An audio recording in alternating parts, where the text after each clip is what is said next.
In 2023, we did report a profit, but that was due to the large one-time upfront payment related to the out-licensing of our FRUZAQLA drug to Takeda.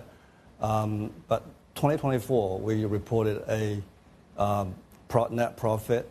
We believe this marks a milestone for Hutchmed now to be sustainably profitable from here on. So it's a huge milestone for us, and I'm very pleased to report that. Driven by the success of FRUZAQLA global launches, last year, 2024, we did $363 million in revenues, and that's a growth of 65% from 2023. Overall, we believe 2025 is shaping up a very strong year as well. I think the momentum will continue. Both FRUZAQLA outside China and our portfolio, commercial portfolio in China as well. Last year, we saw new indication approvals for savolitinib in first-line non-small cell lung cancer with exon 14 skipping mutations, and also second-line endometrial cancer for fruquintinib. So these new indications will help fuel the commercial growth in China. 2025, we have multiple NDA reviews now underway in China. We expect approval later this year. And these new indications include second-line non-small cell lung cancer for savolitinib, which is a much bigger population in patients with EGFR mutations when they progress on EGFR treatment.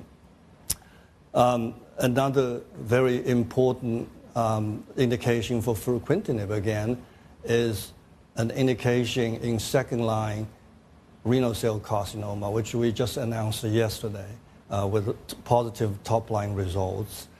We expect to file very soon, and the approval of these new indications with already marketed product in China will basically ensure robust commercial growth in China for us.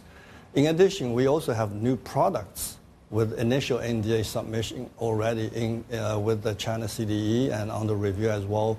We expect our first lymphoma treatment, tazemetostat, to be approved later this year, hopefully soon, and sovleplenib in immune thrombocytopenia, for actually our first immunology drug, also under review. So with the new drug approvals and also new indications for already approved drugs, we are very confident 2025 and beyond, the commercial growth, both top line and bottom line, will accelerate. Talk us through your strategy update. Earlier, you had divested from your Shanghai joint venture. What was the reasoning behind that? Well, it's been a very great business for us. It's a cash-generative business, but it's non-core for us. Our focus is innovation and for global patients.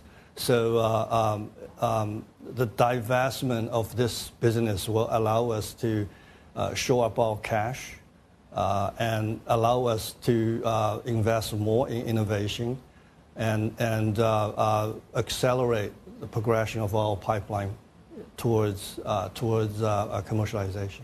I have to ask about the Trump administration operating environment.